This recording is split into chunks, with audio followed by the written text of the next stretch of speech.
इस वीडियो को शुरू से अंत तक जरूर देखें, क्योंकि इस खबर में गोपालगंज एसपी महोदय का एक बाइट है। पूरी वीडियो देखेंगे तो समझ में आएगा क्या खबर है क्या नहीं है। क्योंकि यह खबर है गोपालगंज जिला के थावे थाना के निकट दुर्गा मंदिर के अंदर घुसकर एक सप्ताह पहले चोरों ने चोरी की घटना को अंजाम दिया था। यानी जेवरात व कुछ सामान लेकर वहां से भाग निकले थे, जिसको लेकर गोपालगंज एसपी ने इसे गंभीरता से लेते हुए कई टीम गठित की थी। इस टीम में जिला के तेज तर्रार अधिकारियों को शामिल किया गया था। पुलिस जगह जगह छापेमारी कर रही थी, तलाश कर रही थी। इसी बीच पुलिस ने तकनीकी अनुसंधान के तहत एक व्यक्ति को रंगे हाथ दर्द पहुंचा। उसके पास से कई सामान पुलिस को हाथ लगी है। जिस कटर से लॉक को काटा गया था, पुलिस ने उस कटर को भी जब्त कर लिया है। जो कपड़े चोरों के द्वारा उस समय इस्तेमाल किया गया था, जो जूता पहने हुए थे, उसे भी पुलिस ने जब्त कर ली है। पुलिस एक चोर को भी अपने कब्जे में लेकर पूछताछ कर रही है।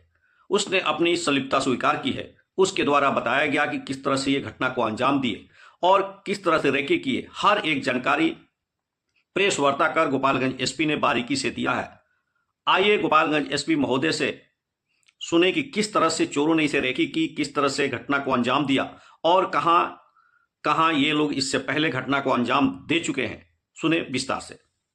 दिनांक 17 और 18 की रात में दो चोरों के द्वारा थावे भवानी के मंदिर में मुकुट, हार और कुछ और अन्य आभूषणों की चोरी की गई थी। इसमें क्योंकि प्रशासन और पुलिस के स्तर से चूक हुई थी, तो हम लोगों ने इसमें जो टीओपी प्रभारी हैं और वहाँ के जो अन्य कर्मी हैं, पुलिसकर्मी, उन पर सब पे कार्रवाई की थी। और क्योंकि चूक भयंकर थी, तो इसमें हम लोगों के स्तर से भी इसकी जो लापरवाही है उसकी हम लोग जवाबदेही लेते हैं, जिम्मेदारी हम लोग लेते हैं एज ए पुलिस अधीक्षक। हम लोगों ने इसमें, क्योंकि घटना काफी संवेदनशील थी, तो हम लोगों ने कई सारी एसआईटी बनाई गई थी और लगभग 12 के आसपास टीम अलग अलग बिंदुओं पे काम कर रही थी। कुछ स्थानीय लोगों पे, कुछ दूसरे जिलों के, दूसरे राज्यों के क्रिमिनल्स पे भी काम किया जा रहा था।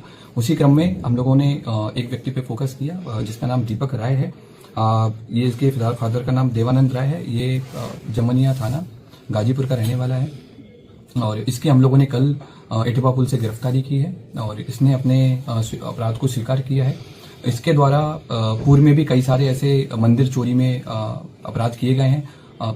इसी साल मार्च 2025 में इसके द्वारा महू जिले के कोतवाली थाने में शीतला माता मंदिर में चोरी की घटना कारित की थी, जिसमें जेल गया था और 13 नवंबर को जेल से छूटा है। जेल से छूटने के बाद में फिर इसने थावे मंदिर और पुणे के एक बड़े मंदिर की रेकी करना स्टार्ट किया। वहां के सोने मुकुट के बारे में इसने गूगल पे और यूट्यूब पे अच्छे से सर्च किया और 10 और 11 की रात में थावे मंदिर में आकर प्रॉपर रेकी की और जिस तरह से घटना कारित की गई है उसी तरह से इसके द्वारा रेकी किया गया।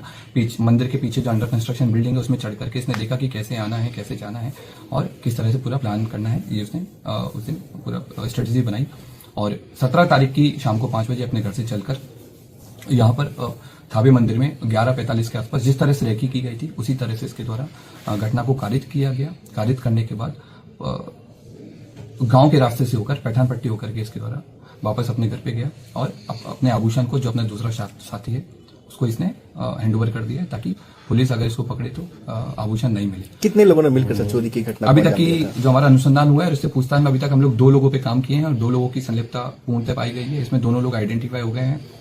एक व्यक्ति दीपक राय की गिरफ्तारी हुई है।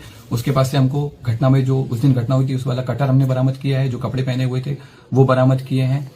फोन बरामद किया है जिसमें उसके द्वारा थावे मंदिर के बारे में सर्च किया गया है और घटना कारित होने के बाद में भी उसने सोने की डिटेल PI 916 के बारे में पूरा उसने पढ़ा है। और इसके बाद में हम लोगों ने उसके जो रेकी के टाइम पे जो जूते पहने थे वो जूते हम लोगों ने बरामद किए हैं। रेकी के टाइम में जो बैग यूज किया था वो बरामद किया है। जिस बाइक से वो लोग घटना करने आए थे वो बाइक भी हम लोगों ने आइडेंटिफाई कर लिया। जल्दी भी हम लोग उस बाइक को भी बरामद करेंगे। तो 30 लोग सर उठाए गए थे, उसमें से कोई तो नहीं हुआ? जो हम लोगों ने पहले जिन लोगों को डिटेन किया था पूछताछ के लिए, उन सब लोगों को, क्योंकि उन लोगों की संलिप्तता नहीं पाई गई थी, उन सब लोगों को हम लोगों की तरफ छोड़ दिया गया है। हम लोगों ने इन सारी चीजों पर भी जांच किया था कि क्या कोई स्थानीय लोग या मंदिर प्रशासन की भूमिका रही हो, तो उस तरह की भूमिका भी हम लोगों के सामने नहीं आई है। अब हम लोग की अगली कोशिश माता की जो हार है, जो मुकुट है, उसकी बरामदगी है और दूसरे व्यक्ति की गिरफ्तारी वो भी हम लोग जल्दी करेंगे। सर, जिस तरह से ये चोरी की घटना, फिर इसे कैसे पता चल पाई कि मंदिर में यहाँ हार है? ये पेशेवर क्रिमिनल है और इसका हम लोगों ने जब हिस्ट्री देखा है, इसका जब हमने जिस तरह के गूगल सर्चेज किया है तो उससे स्पष्ट हुआ है कि इसके द्वारा लगातार इसने जेल से छूटने के बाद भी, इवन जेल में रहने के दौरान भी इसने कई सारे मंदिर के बारे में डिटेल प्राप्त की है। जेल से छूटने के बाद में कई सारे बड़े बड़े मंदिर के सोने के मुकुट के बारे में इसने सर्च किया है, और क्योंकि थावे मंदिर इसके घर से काफी पास था तो इसलिए इसने इस घटना को कारित किया है। इसने कई सारी जो क्राइम थ्रिलर है, जैसे जो बिहार बेस्ड एक मूवी बनी है, उस पर भी इसने सर्च किया, उसके बारे में पढ़ा कि कैसे पुलिस अनुसंधान करती है, कैसे पुलिस अपराधी तक पहुंचती है, कांड का उद्भेदन करती है, ताकि उन सारे तरीकों से बच करके, इसके द्वारा उन सारे तरीकों को यूज करके पकड़े जाने से बचा जा सके। क्या उस दिन मोबाइल भी लेकर पहुंचा था? नहीं, उस दिन ये मोबाइल नहीं लेके आया था। इवन जिस दिन रेकी करने आया था उस दिन भी इसने इंश्योर किया था कि इसका कोई भी डिजिटल फुटप्रिंट थावे या फिर गोपालगंज में नहीं रहे, ताकि अगर पुलिस कल को अनुसंधान करे या फिर कोर्ट में आगे ट्रायल हो तो इसके ऊपर कोई ऐसा प्रूफ नहीं मिले कि ये यहाँ पर मौजूद। कितने केसेस में सर ये वांछित रहा है? अभी तक के रिकॉर्ड के हिसाब से हमको इसके ऊपर 5 केसेस मिले हैं, जिनमें बनारस में इसने बाइक चोरी की है, महू में इसने मंदिर चोरी की है, और भी हमें लोकल सोर्सेज से पता लगा है कि पूर्व में भी कई सारे मंदिरों में चोरी कर चुका है, लेकिन वो अभी तक उद्भेदन नहीं हो पाए थे, इसलिए इसका नाम नहीं आया है। जमनिया थाना जो इसका स्थानीय थाना है, वहां पर भी इसके द्वारा चोरी किए गए आभूषण सर कब तक बरामद हो जाएंगे? हम लोगों की जो टीम्स हैं अलग अलग जगह पर रेकी कर रही हैं आभूषण को लेकर के, और अनुमंडल पुलिस पदाधिकारी सदर के नेतृत्व में टीम और कई सारे इंस्पेक्टर्स के साथ मिलकर के टीम कैंप की हुई है जिले के बाहर, और हम लोग की पूरी कोशिश है कि जितना जल्दी हो सके हम लोग आभूषण की बरामद की। तो क्या ये कोई संगठित गिरोह काम करता है या फिर ऐसे ही अपने से खुद ये खुद अपने आप में एक संगठित गिरोह चलाता है, अलग अलग घटना के लिए अलग अलग लोगों को कन्विंस करता है जिनको पैसे की जरूरत रहती है, और घटना को कारित करवाता है। Thank you sir.